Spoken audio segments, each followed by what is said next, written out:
All right. Welcome again at Target for IQ. So here we are again to discuss one of the crucial things in mains. In earlier classes, I told you about GS papers, basically GS 1, 2, and 3.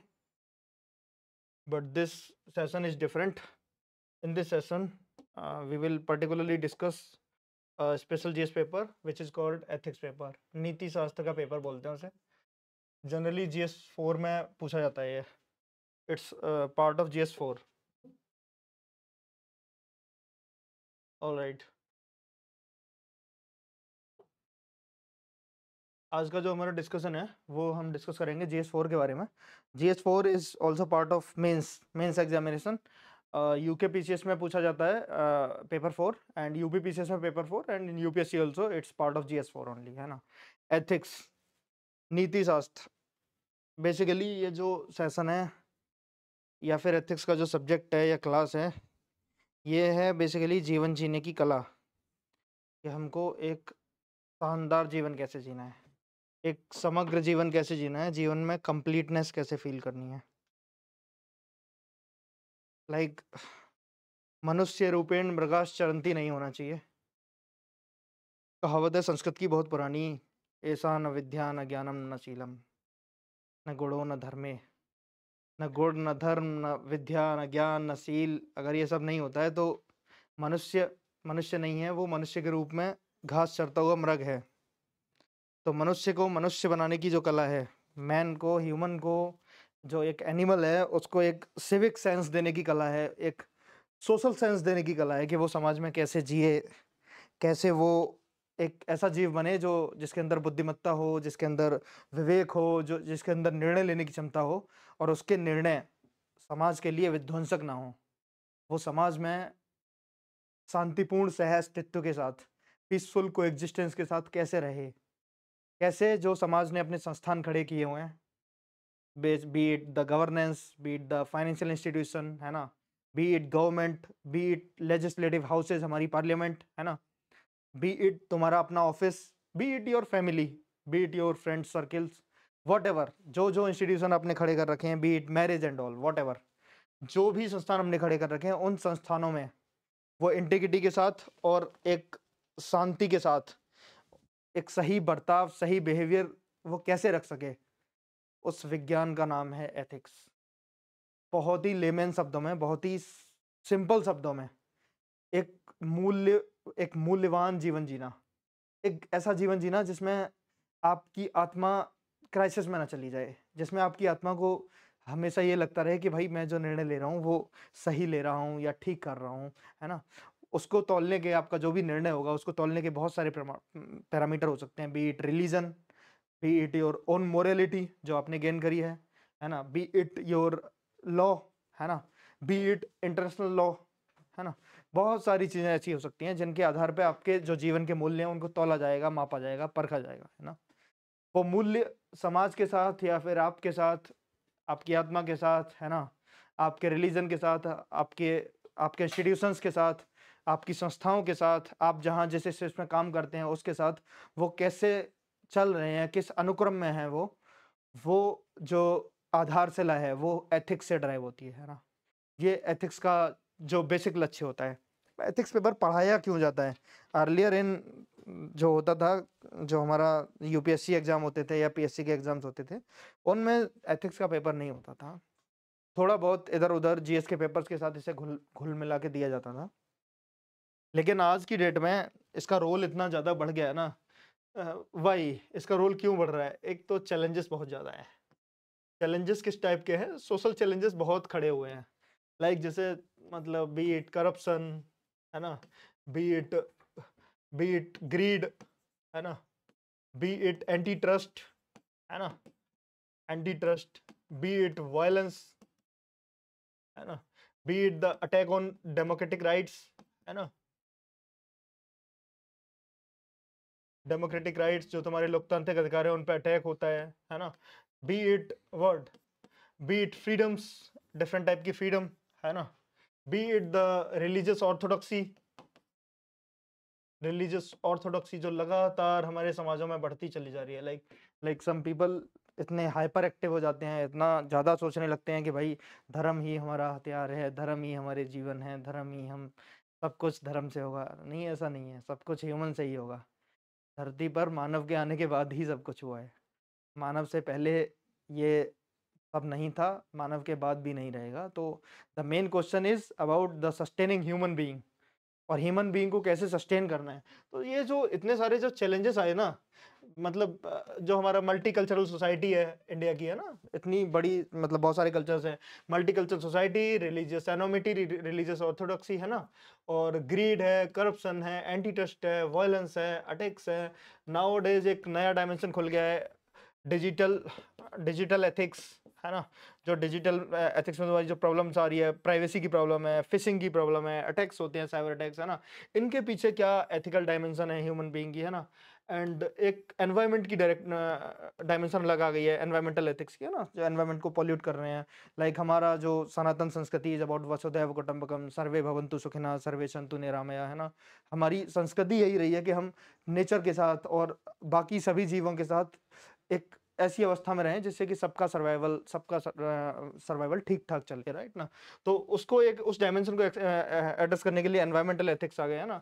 Environmental ethics आ गए, उसके like digital ethics I already told you. तो इस type से बहुत सारे media ethics, like media is also a challenge nowadays, like मतलब truth, like there is a division. जो आजकल की जो इंटरनेशनल डिबेट्स हैं उनमें बड़ा इस चीज़ को लेके चलता है कि मतलब देयर वाज एन एरा जो पोस्ट ट्रुथ है, एक एरा है जहाँ सत्य बोला जाता था। नाउ डेज इतने सारे सोशल मीडिया के मीडियम्स हैं या फिर डिजिटल चैनल्स हैं, यूट्यूब प्लेटफॉर्म्स हैं, जहाँ पे मतलब टोटली ऐसा चल रहा है कि फेक न्यूज़ प्रोपेल की जा रही हैं, कुछ भी इंफॉर्मेशन दी जा रही है लोगों को कि भाई दिस इज ट्रुथ। लाइक लोग सत्य को सत्य ना छोड़कर सब कुछ बनाकर उसे परोस रहे हैं। तो media also require some ethical understanding. And considering all the challenges जो हमारे सामाजिक डोमेन्स में बहुत सारे आ रहे हैं, कोई सा भी सामाजिक डोमेन हो, चाहे वो बच्चे हों, लाइक बच्चों को लेके अलग टाइप के चैलेंजेस हैं।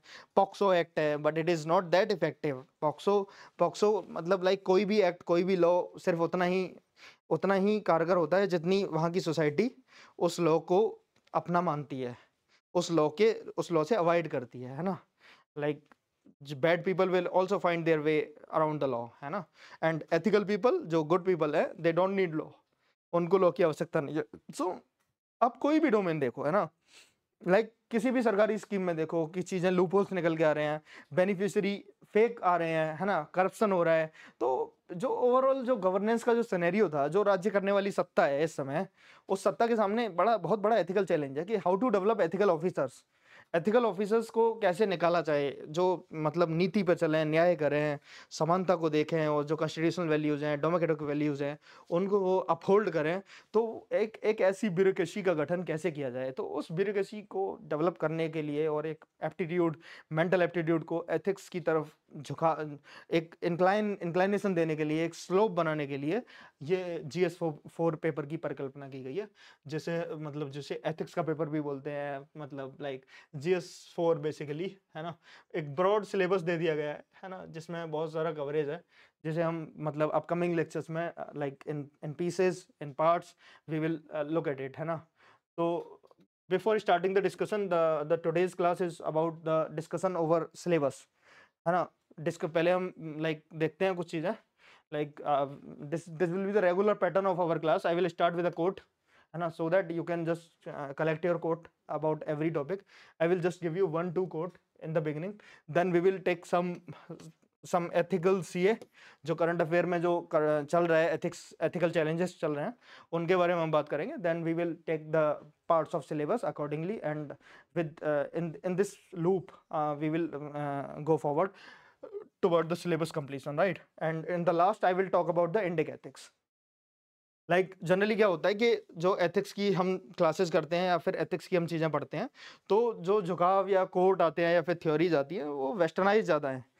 And in my opinion, in my believe, we as Indian have enough of ethics in our literatures, be it Veda, be it Upanishad, be it other literature, be it our own philosopher like Vivekanand, है ना, Krishnamurthy, doctor Krishnan, है ना, Chanakya and our षडदर्शन Shankar, we have a lot, we have lot. Humanism Bharat में बहुत पहले से पनप रहा है, एथिक्स हमारे यहाँ बहुत पहले से पनप रहा है ना। तो like in at the last I will talk about some Indic ethics, right? So this will be the flow of my lecture. So let's start with the quote. The first quote is, in matters of style swim with the current, in matters of principle stand like a rock. This was said by revolutionary Thomas Jefferson of America, है ना।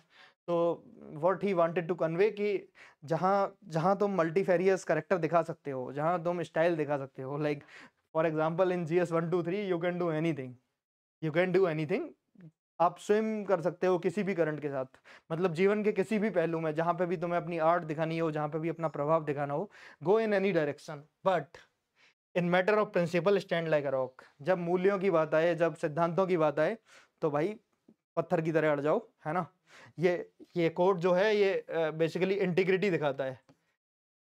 Like आपका integrity is kind of value system, आपका जो value system है वो अडिग रहे, चाहे कितने ही तूफान आए, चाहे कोई भी आपको भ्रमित करे, दिग्भ्रमित करे, पथभ्रमित करे, कुछ भी करे आपको, लेकिन आपको अपने जो जो एथिकल प्रिंसिपल्स हैं उनसे आपको हिलना नहीं है।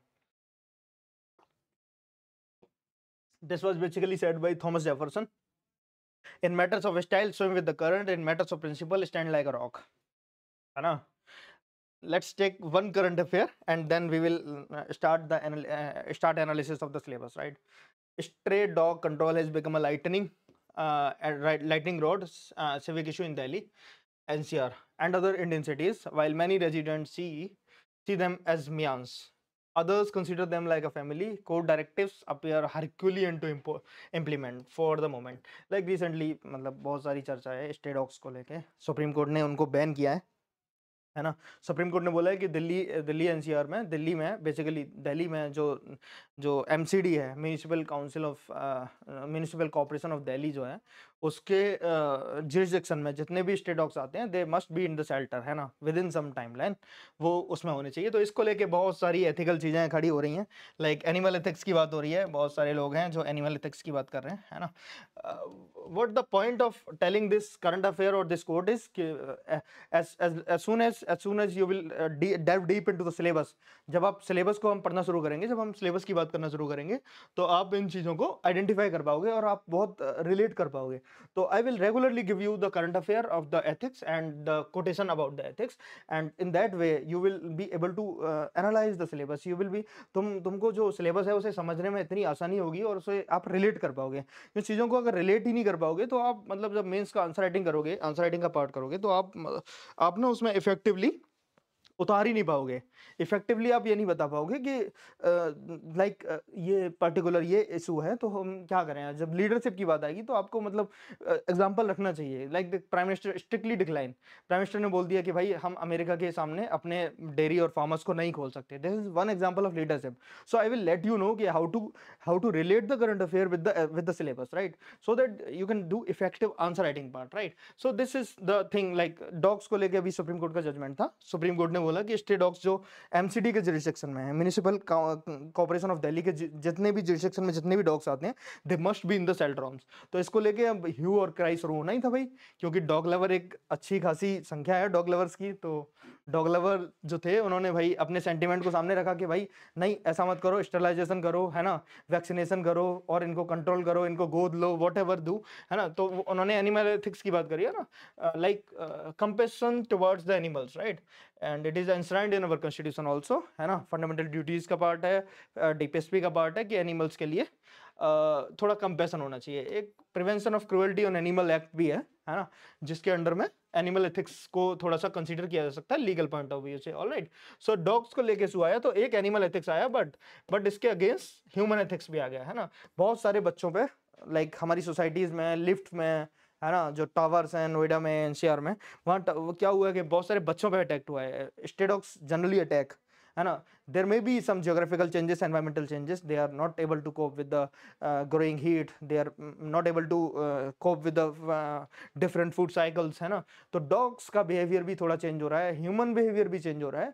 The way जो हमारे ancestor थे या फिर जो पुरानी generation थी वो जैसे dog को adopt करते थे वो भी change हो रहा है. मतलब आज की डेट में मतलब like जैसे dog bite हुआ तो उसने fear और trauma में छोड़ दिया किसी बच्चे को, है ना. तो this is kind of like violation of human ethics also, है ना. जो ह्यूमनिज्म है, लाइक मतलब जो मानव है, मतलब पंत बोलते हैं कि है ना कि खग सुंदर है ना, विहग सुंदर है ना, मानव तुम सबसे सुंदरतम.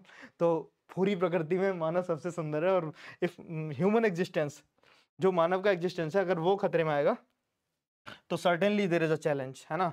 तो while many residents see them as a means, है ना, other consider them like a family, है ना. कोई उनको खतरा देख रहा है, कोई उनको फैमिली देख रहा है ना. कोर्ट के डायरेक्टिव्स हैं.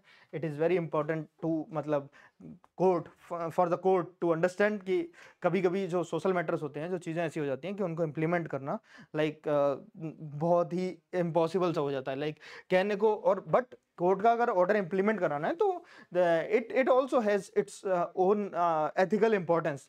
लाइक अगर कोर्ट का ऑर्डर इम्प्लीमेंट नहीं होता है तो वन कैन से कि where is the rule of law. कानून का शासन कहाँ है, कानून का राज कहाँ है. अगर कोर्ट की बात नहीं हो रही है, कोर्ट की बात का कंटेम्प्ट हो रहा है, मतलब अगर कोर्ट का ऑर्डर इम्प्लीमेंट नहीं होता है तो it will be kind of contempt, है ना. And contempt is violation of constitution, है ना. जो लीगल राइट्स है, जो न्याय के अधिकार हैं, वो पूर्ण नहीं किए जाएंगे तो देयर विल बी अ टकराव. एग्जीक्यूटिव में और जुडिशरी में एक टकराव हो जाएगा, है ना. एंड दैट टकराव is not favourable for the democracy. So you can just what I am trying to tell you is कि just try to relate the examples in various dimension, है ना. जहाँ यहाँ पे हम इस एग्जाम्पल की एनिमल एथिक्स में बात कर सकते हैं, ह्यूमन वैल्यूज में बात कर सकते हैं, और एग्जीक्यूटिव और जुडिशरी का टकराव अगर ये इंप्लीमेंट नहीं होता तो उसमें भी बात कर सकते हैं. So that is how you can relate the current affair with the ethics part. All right, so here I go. Let's move further. The further is let's talk about the GS4 paper. Basically the ethics, integrity and aptitude. All three things. I copied the syllabus from the UKPSC website itself, right. जो वो पूछते हैं UKPSC mains में, जो GS4 का paper होता है, उसमें वो जो चीज़ें पूछ रहे हैं उन्हीं चीज़ों पे हम एनलाइटन करेंगे चीज़ों को. And we will try to wrap this ethics syllabus in a few number of classes, and after that I will especially focus on the answer writing part of GS4. like कि GS4 का जब आप answer writing करने जाओ तो questions को कैसे approach करना है, केस स्टडीज को कैसे सॉल्व करना है, तो वो पार्ट, उस पार्ट पे हम लोग ज़्यादा फोकस करेंगे, है ना. तो let's analyse the syllabus first and then we will take the other part, right. So first part is ethics, integrity and aptitude. 3 घंटे का पेपर होता है, 200 मार्क्स का पेपर है, right. This paper will include question about the candidate attitude and approach to issue relating to integrity, probity in public life, and this problem solving approach to various issues and conflict faced by him in dealing with society, right. मैंने अभी मतलब in introduction जब मैं आपको बता रहा था कि तो मेरा जो पॉइंट था वो यही था कि आप इस चीज़ को समझें कि जो पेपर जो है, एथिक्स पेपर जो है, वो आपके एटीट्यूड को परखेगा. एटीट्यूड क्या होता है कि आप किसी ऑब्जेक्ट के प्रति आपका जो प्री डिस्पोजिशन है, प्री डिस्पोजिशन लाइक जो आपने पहले से सीख रखा है, या फिर आप चाहे वो कैसे भी सीखा हो, चाहे आपने वो बिहेवियर से सीखा हो या फिर आपने इमोशन से सीखा हो, है ना, या फिर वो आपने अपने कॉग्निजन या अपने ज्ञान से सीखा हो, है ना. उस इन तीनों चीज़ों से सीखने के बाद जो आपका जो एक्शन होगा, प्रीडिस्पोज्ड एक्शन, लाइक जो आपने लर्न कर रखा है वो एक्शन जो होगा, that will tell you about your attitude and approach to issue relating to integrity. Like integrity से रिलेटेड जो इशू है, लाइक जैसे मतलब वायलेशन होता है, कहीं करप्शन हो रहा है ना, किसी ऑफिस में आप as a block development officer posted हो, है ना, कि वहाँ कोई बेनिफिशियरी हो रहा है लेकिन एडवांटेज कोई और ले रहा है. सो सच इशूज विल कम, है ना. इन इशूज में क्या होगा कि आपको भी ऑफर होगा कुछ, जैसे मान के चलो आपको कुछ पैसा ऑफर हो गया, है ना, आपको मतलब फोर्स किया गया कि आप किसी लॉ का वायलेशन कर दो, है ना. तो इस टाइप से आपको अनड्यू एडवांटेज देने का प्रयास किया गया और आपने उसको स्वीकार कर लिया, तो आपकी इंटीग्रिटी गई. But while writing the answers, जब आप आंसर्स लिखो तो आपको वहां पे मतलब बताना पड़ेगा कि आपकी अप्रोच, कि आप अपनी इंटीग्रिटी को सेव करने के लिए, प्रिजर्व करने के लिए क्या करोगे. What you will do to preserve, save your integrity. अपनी इंटीग्रिटी को बचाने के लिए आपके जो एफर्ट होंगे, that will reflect your attitude towards your approach to deal with the answers, right. And probity का मतलब होता है शुद्धता, है ना. आपने कितनी निष्ठा कितनी निष्ठा और शुद्धता के साथ अपने अपने जो कार्य हैं उनको संपादित किया है, कैसे आपने फंड को यूटिलाइज किया है, कैसे आपने स्कीम्स को फ्लो किया है, क्या आपने मतलब रूल ऑफ लॉ को एस्टेब्लिश करने के लिए आपने क्या-क्या किया है ना? आपकी जो ड्यूटीज़ थी आपने उनसे कितना अलाइन किया है, आपने कितना निष्ठा के साथ और कितनी प्रतिबद्धता के साथ उन ड्यूटीज़ को फुलफिल किया है, that will show the probability part in the public life. Public life simply clear है कि मतलब you are writing exam to become a public servant, right? So public life is more matter, right? We will talk about the private life also when we discuss the human interface or the first chapter of the ethics, like public life की हम बात करेंगे, ठीक है, private life की। and his problem solving approach, आपकी जैसे dilemmas दिए जाते हैं, बहुत सारे dilemmas, जैसे आपको दिया जाएगा कि एक infrastructure project है, right? infrastructure project को forest area में बनाया जा रहा है ना? जैसे उत्तराखंड में क्या हो रहा है, उत्तराखंड में भी मतलब बहुत सारी चीजें ऐसे रोड प्रोजेक्ट्स, इंफ्रास्ट्रक्चर प्रोजेक्ट्स ऐसे आ रहे हैं जो जनरली क्या कर रहे हैं, जो वहाँ की जियोलॉजी है, जो वहाँ का इकोलॉजिकल बैलेंस है, उसको डिस्ट्रॉय कर रहे हैं। लाइक पहाड़ में डायनामाइट लगा के road banana is a ethical challenge, right? Like at least for the localites, जो लोकल के लोग हैं, जो पहाड़ी संस्कृति से बिलोंग करते हैं, जिनके लिए लाइक मतलब पहाड़ ही सब कुछ है, वहाँ की वनस्पति, वहाँ के एनिमल ही सब कुछ है, तो उनके लिए रोड में डायनामाइट लगाना is not ethical. Although but they need the civic facilities also, they also need the roads. उनको भी ट्रैवल करना है, ऐसा नहीं है उन्हें उसी गांव में एक ही घुटन में उन्हें अपना जीवन निकालना है। उनको भी एजुकेशनल इंस्टीट्यूशन चाहिए, उनको भी अच्छी एजुकेशन चाहिए, या फिर उनको भी हॉस्पिटल चाहिए, है ना? Tourism is the only source of income for them and tourism can not grow without the roads, है ना? So here the conflict will come, like infrastructure project चाहिए या फिर नेचुरल बैलेंस चाहिए, या फिर प्रकृति के साथ ही घुल मिल के और जो अपना पुरातन जीवन चला रहा है वही जीना है। तो some ethical concerns will come. इन एथिकल कंसर्न्स में कभी समाज अफेक्ट होगा, है ना? कभी ऐसा होगा कि समाज कुछ इंडिविजुअल अफेक्ट होंगे, है ना? जैसे किसी का घर चला गया, लैंडस्लाइड हुआ, किसी के ऊपर आ गया, है ना? लाइक गलती किसी की, है ना? होटल कोई और बना रहा था, पहाड़ में डायनामाइट किसी ने लगाया, भुगता किसी ने। तो such challenges will come when you will be at the post of officers, है ना? जब ऐसे चैलेंजेस आएंगे, उन चैलेंजेस को सॉल्व करने के लिए, उन चैलेंजेस से निपटने के लिए जो आपकी स्किल है, प्रॉब्लम सॉल्विंग अप्रोच है, वो आपको देखी जाएगी कि कैसे सूझ हैं, कौन से सूझ आते हैं। एंड कन्फ्लिक्ट्स, बताया मैंने आपको ऑलरेडी कि कन्फ्लिक्ट आते हैं। लाइक कभी ऐसे कन्फ्लिक्ट आएंगे कि लाइक कभी आपको करुणा दिखानी होगी, है ना? कभी आपको मतलब शांति खोजनी होगी, कभी आपको ऐसा होगा कि मतलब एक्शन भी, मतलब जो वही वाली बात है कि मतलब बाण भी चलाने हैं और पक्षी भी बचाने हैं, है ना? तो ऐसे कन्फ्लिक्ट आपको दिए जाएंगे। कन्फ्लिक्ट हमेशा दो पॉजिटिव वैल्यूज में आते हैं, कभी नेगेटिव और पॉजिटिव के बीच में कोई कन्फ्लिक्ट नहीं आता। आपको जब पता होता है कि वायलेंस रोकना है और लाइक ये इलीगल है, तो आप definitely you will do what, जो जो उचित होगा, या फिर जो जो आसान, इसका निर्णय लेना बहुत आसान होता है।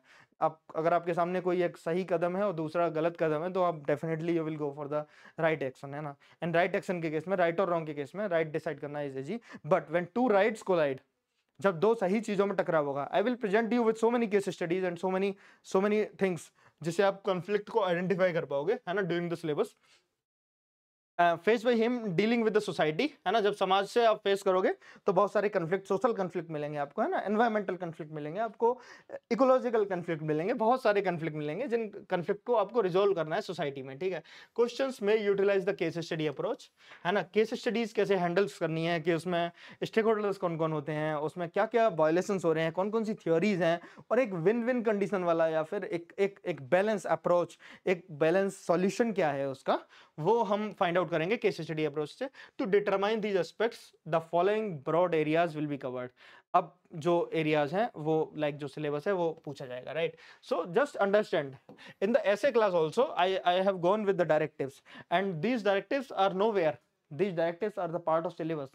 ये आपको लाइक जो सिलेबस जो पीएससी देता है उसमें लिखा हुआ आपको ये डायरेक्टिव्स मिल जाएंगे, है ना? उन डायरेक्टिव्स को ही लाइक ग्रेस्प कर लेना, उन डायरेक्टिव्स को ही समझ लेना इज द इम्पोर्टेंट पार्ट, है ना?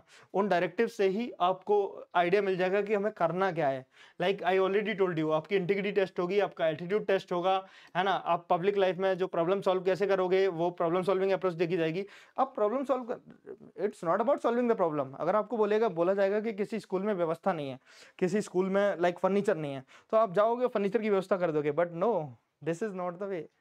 सिर्फ फर्नीचर प्रोवाइड करा देना ही सॉल्यूशन नहीं है। आपने फर्नीचर सही मीन्स से प्रोवाइड कराया है, आपने फर्नीचर टाइमली प्रोवाइड कराया है, आपने फर्नीचर डिले करने वालों के खिलाफ कुछ एक्शन लिया है या बैलेंस एक्शन लिया है, या फिर आपका एसओपी क्या रहा है एक्शन लेने का, है ना?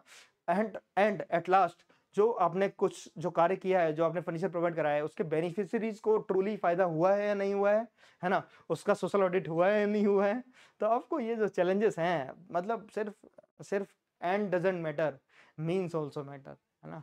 कभी कभी होता है कि एंड मैटर्स, है ना?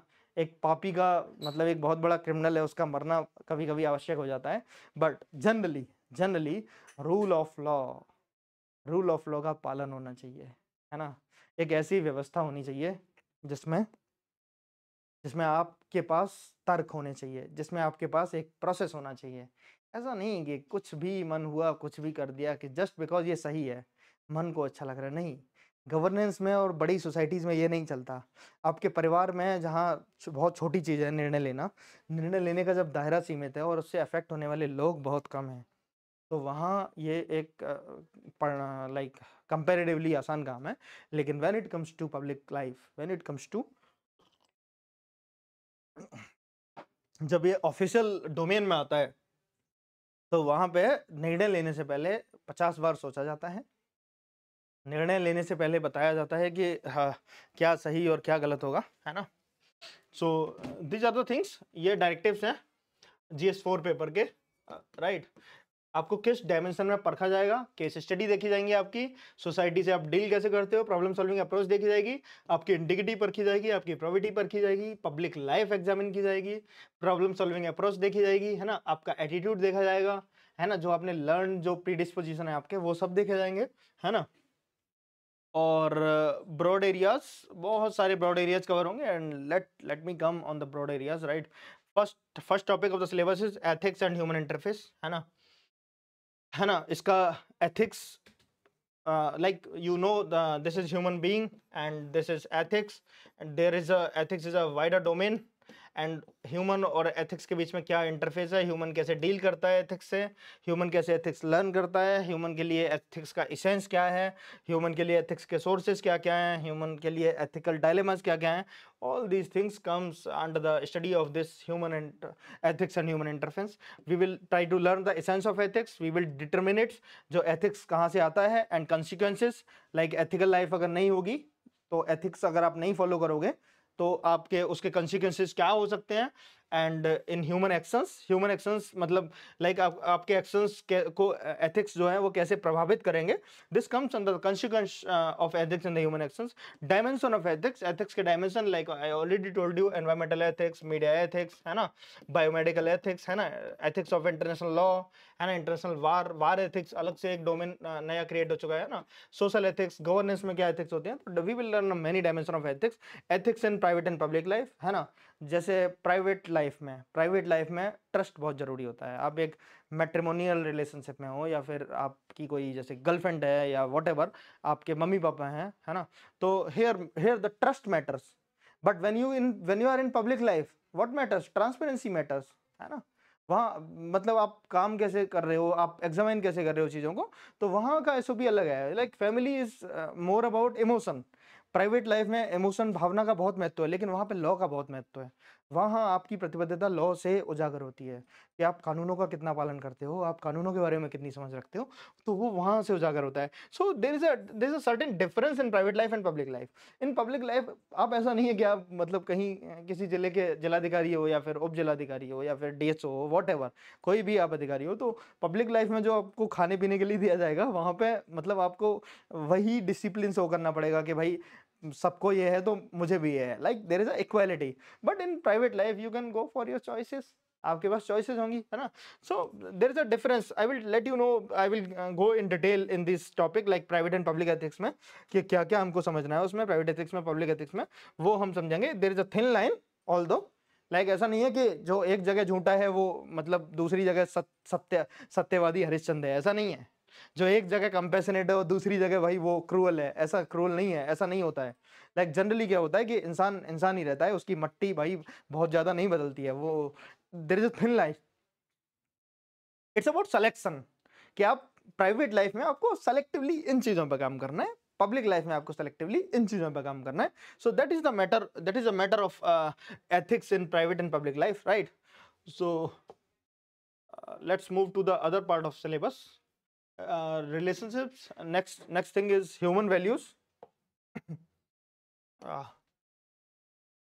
लाइक ह्यूमन वैल्यूज, जो मानव मूल्य क्या होते हैं, लाइक ह्यूमैनिटी के लिए human like value is something like जो आपके लिए मैटर करती है। किसी चीज की वैल्यू लाइक जल जल ही जीवन है ना। दया, मतलब दया धर्म का मूल है ना।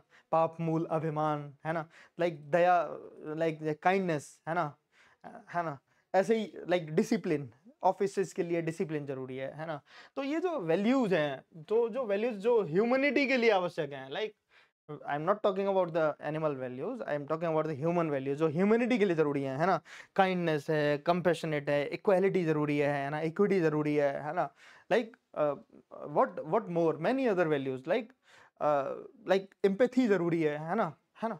लाइक दूसरे को समझने की तरीका, सिंपैथी जरूरी है ना। लाइक तो आपको जो ह्यूमन वैल्यूज है जिनसे मानव का जीवन चलता है, लाइक फ्रीडम, स्वतंत्रता, आजादी, लाइक व्यक्तिगत आजादी, है ना। लेकिन सिर्फ आजादी से काम नहीं होने का, प्राइवेसी भी जरूरी है ना। जब डिजिटल लाइफ की बात होगी तो like privacy, like everyone has some kind of dignity. Like जब वो जो आदमी जो अपनी भावनाओं का प्रसार डिजिटल माध्यमों से कर रहा है, तो आपके लिए आवश्यक नहीं है कि आप उसमें झांको या ताक झांक करो, है ना। एंड whomsoever, जो भी उसका वायलेशन कर रहा है, तो they are the culprit, they are the culprit of law, they are the culprit of human being, है ना। ऐसा नहीं है, मतलब छोटे बच्चे हैं, 15 साल 16 साल के बच्चे हैं, बच्चियां हैं, है ना। उनकी डिजिटल लाइफ में, उनकी प्राइवेट लाइफ में झांकना is kind of crime, right, है ना। तो it's kind of like privacy is a concern. So human values what I want to say कि लाइक जैसे माइग्रेंट्स हैं, माइग्रेंट्स के लिए क्या होना चाहिए, है ना। माइग्रेंट्स को हम कैसे डेमोक्रेटिक राइट्स दें, माइग्रेंट्स लाइक इंटरनेशनल रेफ्यूजीज हैं, रेफ्यूजीज के क्या वो हो सकते हैं, लाइक, है ना। There is a war is going in Ukraine and Hamas, है ना। वहाँ वार, मतलब लाइक हम तो दूर से देख रहे हैं, हम लोग उनके लिए like we are having the thought of sympathy or compassion for them, but the fact is they are the feeling, है ना। जो कहते हैं ना कि सहानुभूति कितनी भी बड़ी हो लेकिन समानुभूति के समान नहीं हो सकती, है ना। लाइक समानुभूति, लाइक जो सेल्फ जो फील होता है ना, वो एक थोड़ा डिफरेंट होता है। तो उनके लिए क्या आवश्यक है, उनके लिए कौन कौन सी ह्यूमन वैल्यूज होनी चाहिए, है ना। उनके लिए पीस इज मोर इंपॉर्टेंट, उनके लिए कोऑपरेशन इज मोर इंपॉर्टेंट, है ना। उनके लिए kindness, compassion is more important, है ना। उनके लिए जस्टिस इज इंपॉर्टेंट, है ना। तो ये सब वैल्यूज हैं, these are the human values, and human values is also part of the syllabus, right. Lessons from the lives of the teachings of great leaders, जो ग्रेट लीडर हुए हैं, be it the Gandhi, be it Bhagat Singh, be it Radhakrishnan, be it Vivekananda, be it the international like Socrates है, Plato है ना। और तुम्हारे can't महोदय हैं, और तुम्हारे जॉन लॉक है, जो इंटरनेशनल लीडर्स हुए हैं, जेफरसन है ना। लाइक फ्रेंच रिवॉल्यूशन में वोल्टेयर है ना। लाइक नेपोलियन है, इनकी अलग वैल्यूज हैं। चाणक्य हैं हमारे पॉलिटिकल फिलोसफर्स, है ना। Like look at the Amartya Sen, जिनकी कैपेबिलिटी अप्रोच है वो रीड की जाती है, it's a part of ethics syllabus also, right. वो समझ नहीं रहती है। गांधीयन वैल्यूज, मंडेला की वैल्यूज, है ना। मार्टिन लूथर किंग जूनियर की जो वैल्यूज हैं, है ना, रंग भेद के खिलाफ, या फिर इक्वालिटी के लिए, या फिर वुमेन के लिए, है ना। जो जो वुमेन लीडर्स हैं, लाइक इंदिरा नूई है, मदर टेरेसा है, नाइटिंगेल है ना। इन सब की जो वैल्यूज हैं, है ना, तो वो उसके लिए हमको जो जो टीचिंग्स हैं इनकी, जो ग्रेट लीडर्स हैं, लाइक गांधी के 5 सिंस बहुत 7 सिंस बहुत फेमस है ना। गांधी के जो 7 सिंस हैं, जो बोलते थे, है ना, पॉलिटिक्स विदाउट प्रिंसिपल, है ना, इज सिन, है ना। तो like knowledge without integrity is a sin. तो गांधी के जो 7 सिन है, उनके आधार पर भी हम एथिक्स और ह्यूमन इंटरफेस को थोड़ा एनालाइज करेंगे, और देखेंगे कि ये जो जो लीडर्स हैं, ग्रेट लीडर्स हैं, जो अभी भी लीडर्स हैं, look at our prime minister, है ना। He is under the critical analysis of different sections of life, है ना। बहुत सारे सेक्शंस में उनकी अलग एनालिसिस होती है, but he also has some kind of values जो उनकी लीडरशिप में रिफ्लेक्ट होती हैं, लाइक डिसीजिव अप्रोच, है ना। एक बहुत बड़ा बेनिफिशियरी का वर्क तैयार करना, है ना। फिटनेस के लिए वो एक सेंसिटिव है, इंटरनेशनल योगा डे का वो देते हैं, संदेश दिया उन्होंने। तो these are the values of great leaders. And look at the our earlier prime minister, even our जो प्रेजेंट प्रेसिडेंट हैं, द्रौपदी मुर्मू, उनकी भी जीवन की अलग वैल्यूज हैं, कि कैसे स्ट्रगल करके वो ट्राइबल राइट्स के लिए एक बहुत बड़ी आवाज बनी, फिर उसके बाद उन्होंने मतलब इतना बड़ा लाइक जो महामहिम का पद है वो उन्होंने स्वीकार किया ह्यूमिलिटी के साथ, है ना? तो और अब ह्यूमिलिटी के साथ like look at her approach in Padma awards, Padma Shri awards, है ना? तो वो कैसे उनका इगैलिटेरियन डिस्ट्रीब्यूशन इंश्योर कर रही हैं कि वो सोसाइटी के जो ट्रू अचीवर्स हैं, लाइक जो ट्रूली डिजर्व करते हैं, तो वो उन तक कैसे पहुंचे। तो दीज आर द लाइक मतलब एवरी ग्रेट लीडर, लाइक जिसका भी आप क्रिटिकल एनालिसिस कर सकते हो या फिर उसके जीवन से कुछ मूल्य निकाल सकते हो, जिसकी ऐसी टीचिंग्स हैं जो एथिकल फाउंडेशन खड़ा करती हैं, जो लाइक समाज के लिए एक ऐसा मैसेज छोड़ती हैं कि भाई इनके आधार पे हम जी सकते हैं, इनके आधार पे हम एक एथिकल जीवन का निर्माण कर सकते हैं। Those all are the consideration, है ना? ये ग्रेट लीडर्स हैं। ये बेसिकली आपको मतलब जब आप अनसाइटिंग करोगे तो इनकी बातों को या फिर इनके कोटेशंस को, इनकी चीज़ों को, इनके प्रिंसिपल्स को कोट करने का, लाइक विवेकानंद बोलते हैं जीवा ये सेवा, है ना? जीवा इज शिवा। लाइक तो अभी आपने देखा कि कांवड़ यात्रा में बहुत सारा मतलब धर्म हुआ, बहुत सारा कर्म भी हुआ, है ना? तो बहुत सारे लोगों ने शिव की भक्ति करी, but there were some anti social elements जिन्होंने जो डिग्निटी और सैनिटी थी, सैंक्टिटी थी, जो रिलीजियस जो द रिलीजन जो पीस का और ह्यूमैनिटी का जो सिंबल है ना? जो सबको जो शिव हैं जो विष पी लेते हैं अपने नीलकंठ गले में पूरा विष धारण कर लेते हैं, है ना? उनके भक्तों द्वारा कुछ कुछ काम ऐसे हुए जो they were not in the sync with the society, they were not in the harmony with the society, है ना? तो हियर कम्स द एनालिसिस। ये लाइक मतलब जो भी आप एग्जांपल्स लोगे, जैसे गांधी थे, गांधी को उठा के साउथ अफ्रीका में एक ट्रेन से बाहर फेंका गया, but still he talked about the civil rights for Indians और इंडेंटेड लेबर्स। जो भी माइग्रेंट थे, इंडियन माइग्रेंट, उनकी आवाज़ उठाने में उन्होंने पूरा अपना योगदान दिया। तो ऐसा नहीं है कि मतलब कि उनकी वैल्यूज से हम क्या सीख सकते हैं, तो ये हमें दिखाता है कि कहाँ क्या वायलेशन हो तो फिर हम क्या लर्न करें, है ना? कहीं चीजें गलत हों तो फिर हमें सही मार्ग दिखाने वाला कौन है। तो these are the great leaders and reformers and administrators. Reformers में आप देखो डॉक्टर राजा राम मोहन रॉय हैं, है ना? Sorry, he was not a doctor, Raja Ram Mohan Roy, है ना? ईश्वर चंद्र विद्यासागर, है ना? दयानंद सरस्वती, है ना? बहुत सारे रिफॉर्मर हैं, ज्योतिबा फूले, है ना? डॉक्टर अंबेडकर, है ना? Gandhi himself was a great reformer, Vinoba Bhave, है ना? बहुत सारे रिफॉर्मर्स हैं जिन्होंने सोसाइटी को different kind of social evils से अलग किया है। सोशल इविल्स को रिफॉर्म करने का, जैसे कास्ट सिस्टम था, है ना? वट एवर रिलीजियस ऑर्थोडॉक्सी थी, जमींदारी, लैंड ग्रैबिंग थी, राजशाही थी, है ना? उस सबसे हमको निजात दिलाने के लिए उन्होंने अपने अपने ड्यूटीज को फॉलो किया, उनको अपने अपने ड्यूटीज पे काम किया, right? And education like administrators में लाइक फॉर एग्जांपल सबसे पहले सबका नाम उसी पे आता है जो मेट्रो मैन थे, है ना? ई श्रीधरन, एम एस स्वामीनाथन, है ना? टी एन सेशन, है ना? जिन्होंने इलेक्शन रिफॉर्म किए, है ना? M S Swaminathan agriculture reform, है ना? जो ग्रीन रिवॉल्यूशन था उसके फाउंडर बने, है ना? वर्गीज कुरियन, है ना? रतन टाटा, है ना? ये सब लोग हैं, they are the great administrator in public और प्राइवेट लाइफ, है ना? तो उनकी जो लाइफ है वहां से भी हम बहुत सारी चीजें सीख सकते हैं। Role of the society, society क्या रोल प्ले करती है ना? सोसाइटी का क्या रोल है, सोसाइटी हमारे एथिक्स को कैसे मोल्ड करती है। मान के चलो कि देखो कोई ऑर्थोडॉक्स सोसाइटी होगी तो वो क्या करेगी, they will generally tell us कि वो बताएंगे कि ऑर्थोडॉक्स सोसाइटी में वो बताएगा, वो कहेंगे कि भाई नहीं भाई, ये इस जात का है तो ये बाहर ही रहना चाहिए, ये तुम्हें ये करना चाहिए, तुम्हें ये मार्ग लेना चाहिए। तो they will force something over you, है ना? वो आपके ऊपर कुछ इम्पोज करेंगे कि बताएंगे नहीं ये सही नहीं है, ये गलत है, ये गलत है, ये सही नहीं, यानी dictate. They will try to control your free soul.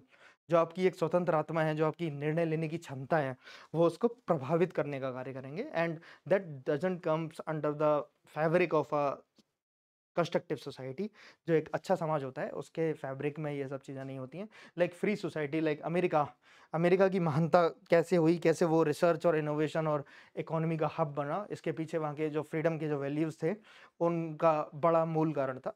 We don't know, मतलब it's not good to talk about the present era when they are playing the tariff like things or dictating the orders in Iran or in Russia or in Iraq or in Pakistan or in whatever country what they want।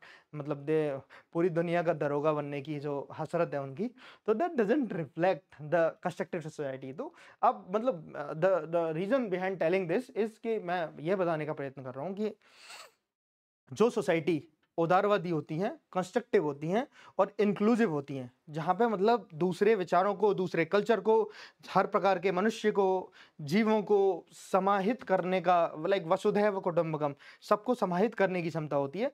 वहाँ से development निकलता है, विकास निकलता है, शांति निकलती है, prosperity निकलती है ना, इंक्लूसिवनेस निकलती है, कोऑपरेशन निकलता है ना? तो आपको मतलब ये समझने की आवश्यकता है कि सोसाइटी भी एथिकल बिल्डिंग में जो आपकी नीतियाँ हैं, जो आपका नीति शास्त्र है, जो आपका एथिकल इकोसिस्टम है, जो आपकी निर्णय लेने की क्षमता है, उसको बिल्ड करने में, उसको बनाने में सोसाइटी एक बहुत बड़ा रोल प्ले कर सकती है ना? तो this is the relation between ethics and the society, right? And the educational institutions in inculcating values. Educational institution, भाई बिल्कुल सिंपल सी बात है, जितना महान, जितना अच्छा आपका एजुकेशनल इंस्टीट्यूशन होगा, उतनी ही अच्छे आपके मूल्य, उतना ही अच्छा आपका जीवन होगा, है ना? मतलब अच्छे एजुकेशनल इंस्टीट्यूशन से अर्थ ये नहीं है कि भाई बहुत बड़ा नाम है या फिर बहुत बड़ा संस्थान है या फिर बहुत बड़ी उसकी वैल्यूज है, नहीं। इसका मतलब बड़ा सिंपल है। इसका मतलब ये है कि मूल्यवादी शिक्षा कहाँ मिल रही है, मोरल बेस एजुकेशन कहाँ मिल रही है, एथिकल एजुकेशन कहाँ मिल रही है। ऐसे ऐसे लीडर, ऐसे मतलब बोला जाता है कि मतलब किसी देश को अगर बर्बाद करना हो तो पहला अटैक उसकी यूनिवर्सिटीज़ पर करो, है ना? तो ये मतलब बड़ा नॉर्मल सिद्धांत है कि हमारे एजुकेशनल इंस्टीट्यूशन का बहुत बड़ा रोल है वैल्यूज़ को इनकारनेट करने में, है ना? कुछ लाइक इंस्टीट्यूशन लाइक जेएनयू जहाँ पे प्राइम रिसर्च हो रहा है, कुछ universities are not up to par, है ना? They are indulging in the various activities like the faking the degrees, है ना, faking the certificates. They are doing this, so they are not inculcating the values, they are not inculcating the ethics in our students, है ना? So जो भावी पीढ़ी है उसको बनाने में एजुकेशनल इंस्टीट्यूशंस का बहुत बड़ा रोल है ना? FRI forest research institute Uttarakhand अपना एक इतिहास समेटे हुए है। बहुत सारे एजुकेशनिस्ट, बहुत सारे एनवायरमेंटलिस्ट वहाँ से निकल गए और उन्होंने सोसाइटी के लिए अलग-अलग तरीके से योगदान दिया है ना? So that is the first unit of the syllabus, like ethics and the human interface. The second unit comes about the attitude. Let me tell you about the attitude. इसमें हम एटीट्यूड कैसे फॉर्मेशन होता है, content क्या होता है, attitude क्या होता है उसकी बात करेंगे, स्ट्रक्चर क्या होता है एटीट्यूड का, एंड एटीट्यूड के फंक्शन क्या होते हैं। Like attitude basically I told you the pre disposition, learned pre disposition towards the objects, right? कि तुमने किसी व्यक्ति विशेष या वस्तु विशेष के बारे में अपनी क्या धारणा बना रखी है, आपका एटीट्यूड क्या है उसके प्रति, आप उसके प्रति रिएक्ट कैसे करोगे। लाइक जैसे मान के चलो कि आपके पास आपके ऊपर एक मतलब आपके ऊपर किसी ने टिप्पणी करी, आपके ऊपर किसी ने तो आप उसका रिप्लाई कैसे देते हो, आप उसको आंसर कैसे करते हो, that will reflect your attitude, है ना? अगर किसी ने बोला, वही मतलब ग्लास हाफ फिल वाली बात है, अगर मतलब मैं बोल सकता हूँ कि लाइक ग्लास मतलब आधा भरा हुआ है या आधा खाली है ना? लाइक आधा भरा हुआ, it is a half filled and half need to be done. This is the positive approach, ये मेरा पॉजिटिव एटीट्यूड रिफ्लेक्ट करेगा। और ग्लास मैं बोलूंगा कि भाई आधा खाली है, तो I am reflecting the emptiness, I am reflecting the कमी। So this is one kind of like attitude, right ना? तो मतलब ये ऐसे लाइक कहीं क्लीनलीनेस मिलेगी तो मतलब कैसा मेरा एटीट्यूड होगा, अगर मैं थ्रो करूंगा गार्बेज क्लीनलीनेस पे, तो मुझे कभी ऐसी प्राइड वाली फीलिंग हो भाई कि नहीं भाई मैंने तो गंदा कर दिया, मैं महान हूँ, मुझे मतलब अच्छा लग रहा है ये तो, मतलब एक साफ स्पेस को गंदा कर दिया, it is achievement. So this reflects negative attitude, right? तो लाइक मतलब जो आपका लर्न प्रीडिस्पोजिशन है, लाइक मतलब घरों में अगर बच्चा सीखेगा कि नहीं भाई ये तो भाई मतलब ये जाति छोटी है, नहीं ये जाति बड़ी है, तो उसका एटीट्यूड कैसे बिल्ड होगा? तो like that is the subject matter of attitude. हम कंटेंट की बात करेंगे, हम बहुत सारे मॉडल, एक एबीसी मॉडल होता है, अफेक्ट, बिहेवियर एंड कॉग्निशन, है ना? एक स्टेंगर का मॉडल है, उसकी बात करेंगे हम।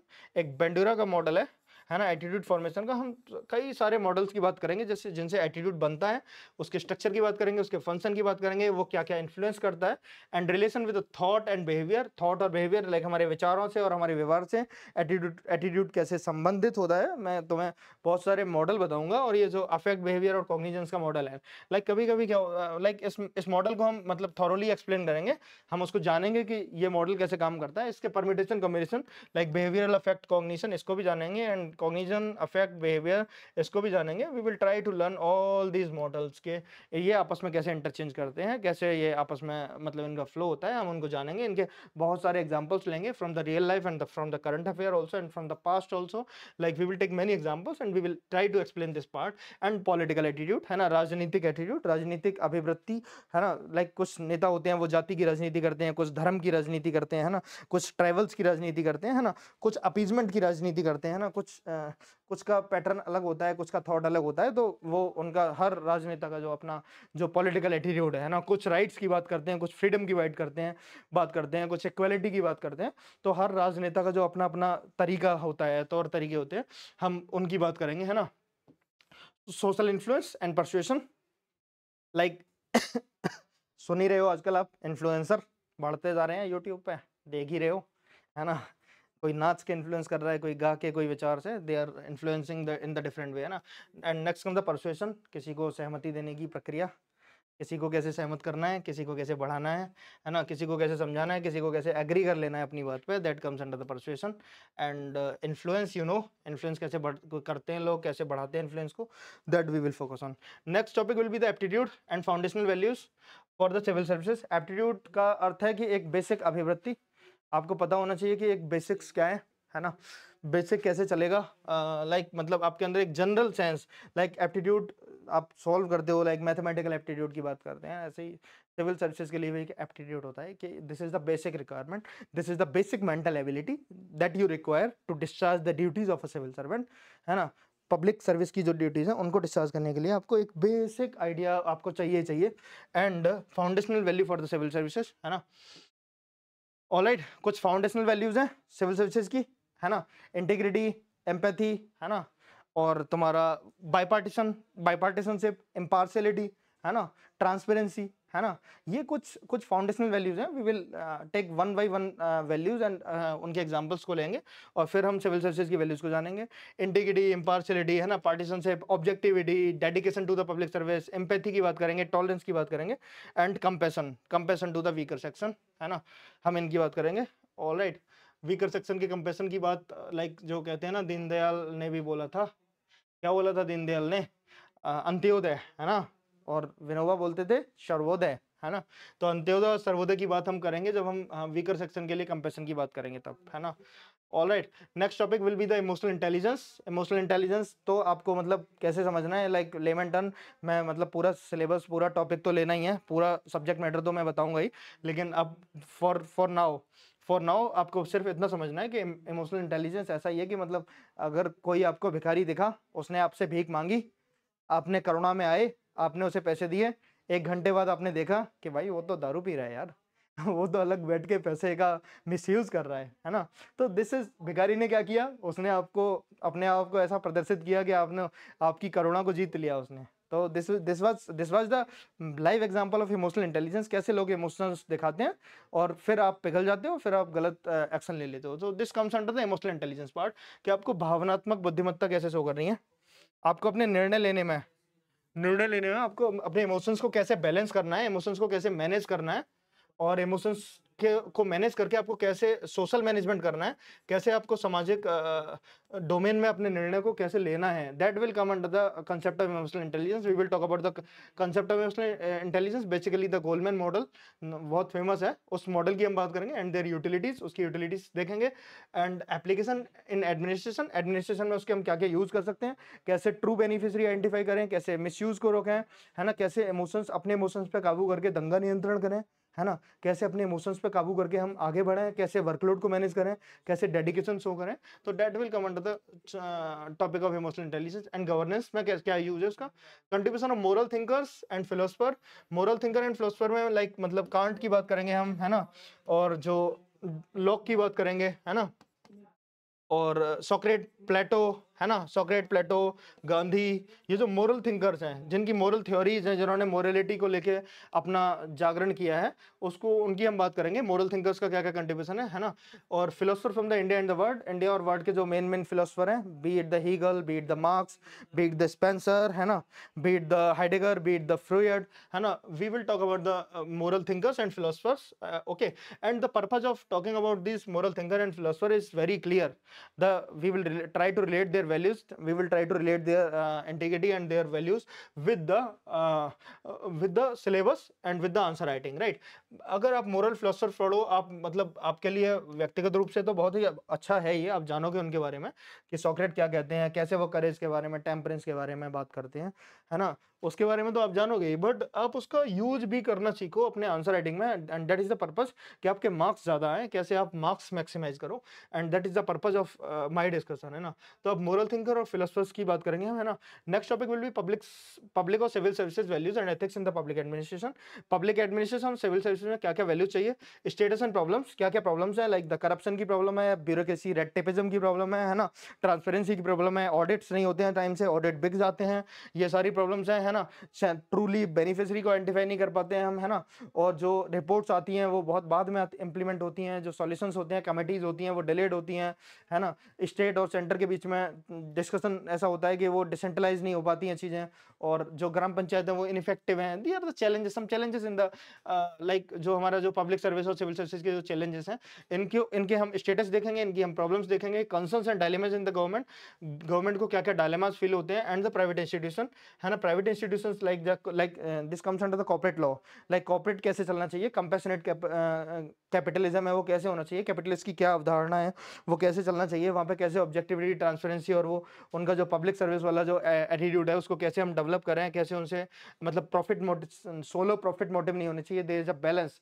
There should be a balance between public life and profit, like जो प्रॉफिट वो अर्न कर रहे हैं, like CSR basically the corporate social funding, जो उनकी रिस्पॉन्सिबिलिटी बनती है ना, कॉर्पोरेट सोशल फंडिंग की बात नहीं है, वो उनका जो एनवायरमेंटल सस्टेनेबिलिटी की जो डायरेक्टिव्स हैं, सेबी का जो BRSR रिपोर्ट आता है ना, business responsibility and sustainability report, है ना, उसके अलाइनमेंट में उनके काम हो रहे हैं कॉर्पोरेट के या नहीं हो रहे हैं। तो हम पब्लिक इंस्टीट्यूशन की भी वैल्यूज की बात करेंगे, एथिक्स की बात करेंगे, उनके लॉज की बात करेंगे, रूल्स की, रेगुलेशंस, है ना, कंसाइंस एज अ सोर्स, है ना, आत्मा, कंसाइंस इज अंतरात्मा, अंतरात्मा का रोल कैसे प्ले होता है हमारे बिल्डिंग में, अंतरात्मा कैसे काम करती है, लाइक आप चोरी करने जाओ, आपकी अंतरात्मा बोले नहीं भाई गलत कर रहा है ना, आप किसी का मर्डर करो, अंतरात्मा बोले कि नहीं यार ये तो बहुत गलत है ना, बट अगर आप 2 मर्डर कर दो तो क्या होगा, अंतरात्मा थोड़ी हैबिचुअल हो जाएगी, अंतरात्मा हैबिचुअल हो जाएगी तो आप क्राइम करने लगोगे, तो दैट इज हाउ, फिर अंतरात्मा नहीं बोलेगी, अंतरात्मा बोलेगी नहीं भाई ये तो भाई मतलब this my soul is the soul is happy with the body when it is doing the crime, आपकी बुद्धि, आपकी चेतना क्राइम कर रही है और सोल आपकी हैप्पी हो जाए, this is called the corruption in the conscience itself, right,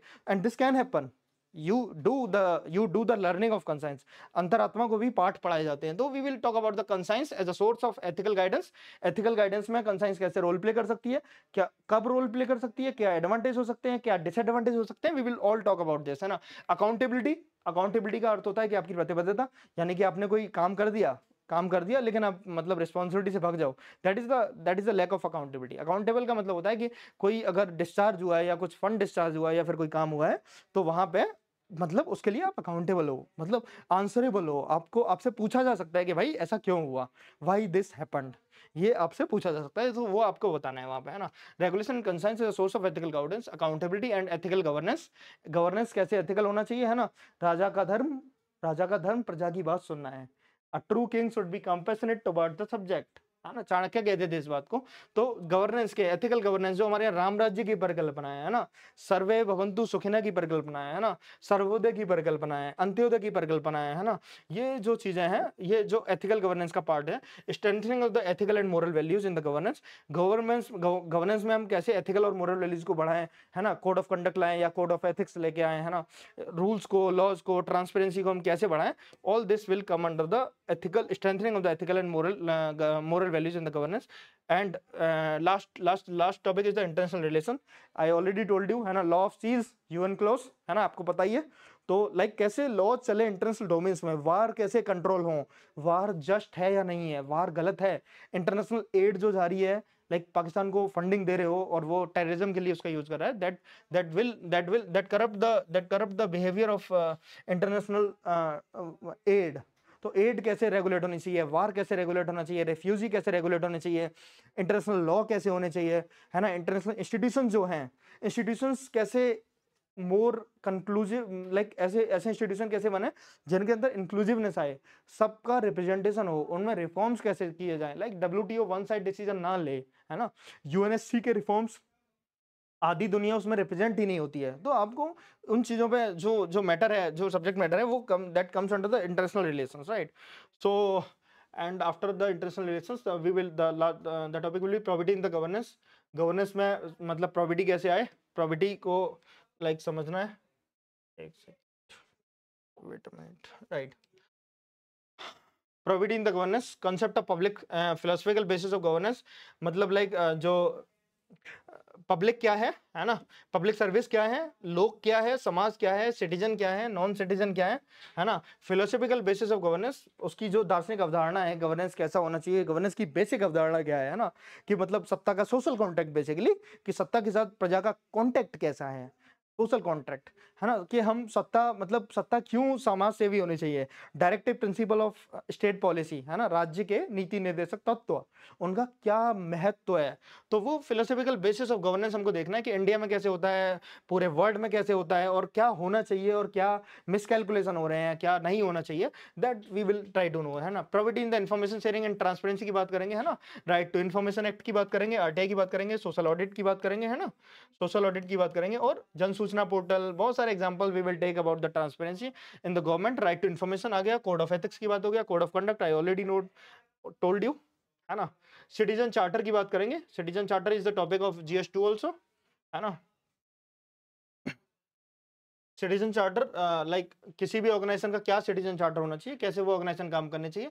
work culture की बात करेंगे कि कहाँ पे वर्क कल्चर होना चाहिए, कंस्ट्रक्टिव वर्क कल्चर कैसे बनाएं, है ना, एफिशिएंसी कैसे बढ़ाएं, ऑब्जेक्टिविटी कैसे बढ़ाएं, है ना, डोमेन्स को कैसे मिनिमाइज करें, है ना। वर्क कल्चर लाइक जैसे प्राइवेट का वर्क कल्चर कैसा होता है, वहाँ पे इंसेंटिव बहुत ज़्यादा होता है ना, वहाँ मतलब इनोवेशन पे ध्यान देते हैं। गवर्नमेंट में वर्क कल्चर कैसा होता है, भाई बैठे हैं बाबूजी तो बैठे हैं, चलता है टाइप एटीट्यूड है, भाई नहीं करेंगे, बाद में करेंगे, कल करेंगे, तो ये सब चीजें कॉर्पोरेट में नहीं चलती है। तो देयर इज अ डिफरेंस, है ना। तो हम we will talk about the reforms in the work culture जो रिक्वायर्ड है ना, जो ये जो चैलेंज है, लाइक वर्क कल्चर से क्वालिटी ऑफ सर्विस डिफाइन होती है, जैसा वर्क कल्चर होगा वैसे ही वो क्वालिटी ऑफ सर्विस देंगे, है ना। लाइक आप एयरटेल का कनेक्शन आपको फटाक से मिल जाएगा, BSNL का कनेक्शन मिलने में टाइम लगेगा, तो आपको जानना पड़ेगा कि क्या वर्क कल्चर का डिफरेंस है जो ये सब कर रहा है ना। Utilization of the public fund, बहुत सारा पैसा जो आता है कंसोलिडेटेड फंड से या फिर कंटिजेंसी फंड से, है ना, तो वो उसका यूटिलाइजेशन कैसे होना चाहिए। And challenges of the corruption is the biggest challenge, corruption is the like उसमें हम फंसते ही हैं।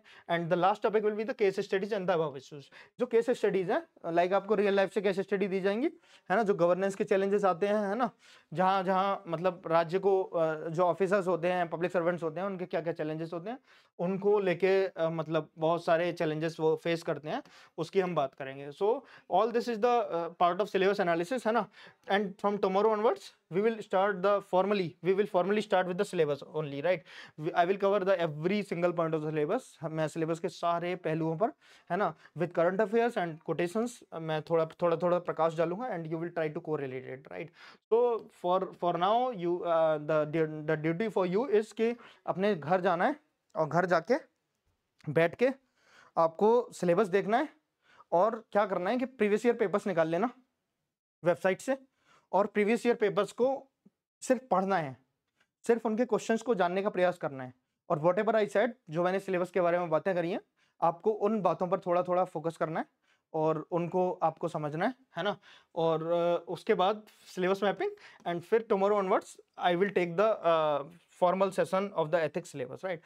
So this is the first discussion, and while discussing the syllabus I will try to correlate every single PYQ with the syllabus, right. उसके particular syllabus से क्या क्या PYQs पीछे पूछे गए हैं, उन PYQs पे आपको कैसे काम करना है, क्या मेथड होगा उन PYQs पे काम करने का, उनमें आपको कैसे अप्रोच लेना है। I will discuss 2 to 3 questions daily, right. 2 to 3 questions जो जिनका मैं ड्राफ्टिंग फ्रेमिंग आपको बताऊंगा कि एथिक्स से कैसे उन्हें रिलेट करके उन क्वेश्चंस को आंसर किया जा सकता है। So this is end of the first discussion, the syllabus discussion and what is ethics, and let's take something from the Indic ethics, right. At last we will start the ethics framework tomorrow, like this is the Indic ethics for today, like कर्मण्येवाधिकारस्ते मा फलेषु कदाचन, है ना, मा कर्म फल हेतुर्भुमा ते संगोऽस्तु कर्माणि। This comes from the Bhagavad Gita, and you have a right to perform your prescribe duty, जो तुम्हारे कर्तव्य हैं जो निर्धारित किए गए हैं राज्य द्वारा, समाज द्वारा या फिर धर्म द्वारा, मोरालिटी द्वारा, जो एथिकल इकोसिस्टम, जो एथिकल कंपास आपकी जो कहती है कि आपको ये ड्यूटीज करनी चाहिए, वो ड्यूटीज करनी चाहिए। But you are not entitled to the fruits of the action, आपको उनके जो एक्शंस हैं उनमें ध्यान नहीं देना चाहिए। Never consider yourself the cause of the result of your activities, आप अपने परिणाम का कारक नहीं हो सकते हो, जो परिणाम आएंगे चीजों के आप उनका कारक नहीं हो सकते हो। आपको जानना पड़ेगा, यू आर जस्ट, मतलब कहते हैं ना कि हम सब समय की उपलब्धियां हैं, समय हमारी उपलब्धि नहीं है। तो आपको ये जानने की आवश्यकता है, never consider yourself the cause of the result of your activities and never be attach to not doing your duty, अपनी ड्यूटीज के साथ अटैच नहीं होना है। और यही बात इमैनुअल कांट महोदय कहते हैं, वो बोलते हैं कि मीन्स शुड बी गुड, सिर्फ मीन्स में जो मतलब मार्ग है, मार्ग में ही तुम्हारा अधिकार होना चाहिए, एंड में नहीं होना चाहिए, है ना। This is the means and theory of the Kant, है ना। There are some criticism about it, but basically for now आपको कर्म में कर्मरत होना चाहिए। लाइक जैसे अगर आप ऑफिसर हो तो आपकी ड्यूटीज है कि आप पब्लिक सर्विस डेडिकेटेडली करें, आप मतलब सारे लाइंस को क्रॉस करके, मतलब डेडिकेशन होता है। लाइक कभी कभी अपने आप को पुश करना, अपनी आत्मा को पुश करना कि भाई नहीं थोड़ा सा और कर सकते हैं तो थोड़ा ज्यादा बेटर हो जाएगा, राइट ना। तो आपको उस दिशा में सोचना है ना। तो कर्म मतलब एक्शंस, लाइक आप पढ़े पढ़े मतलब अजगर करे ना चाकरी वाला स्वभाव नहीं होना चाहिए, है ना। अगर अजगर करे ना चाकरी, पंछी करे ना काम, है ना। दास मल्लुका कह गए सबके दाता राम, ऐसा नहीं है भाई। मतलब राम भी उसी को देते हैं जो कर्म करता है ना। तो फल में आपका अधिकार नहीं होना चाहिए, अटैचमेंट नहीं होना चाहिए। लाइक जैसे अगर आप कोई पब्लिक सर्विस कर रहे हो और आपका ग्रीड इतना बड़ा हो गया कि भाई नहीं भाई ये काम कर देंगे तो पैसे मिल जाएंगे, अगर ऐसा हो जाता है तो क्या होगा, आपका फल में अधिकार हो गया है, ठीक है। तो वो नहीं होना चाहिए। Like this tells about the impartiality, है ना, इम्पार्शियल रहना चाहिए, है ना। और ड्यूटीज, है ना, यही बात हमारा कॉन्स्टिट्यूशन भी सिखाता है ना। ये this is the first lesson, we may discuss about this lesson any more about it, but as of now, as soon as you will try to correlate with the ethics topics, I will let you know about more about the Indic ethics. So this is the first guideline of the Indic ethics. Okay, so this is the end of class number 1, right? So thank you so much. What you have to do is you have to analyze the previous year papers and the syllabus, right? So all right, thanks for joining. You can submit your valuable suggestion in the comment section. You can like and you can subscribe. Okay, all right, thank you so much.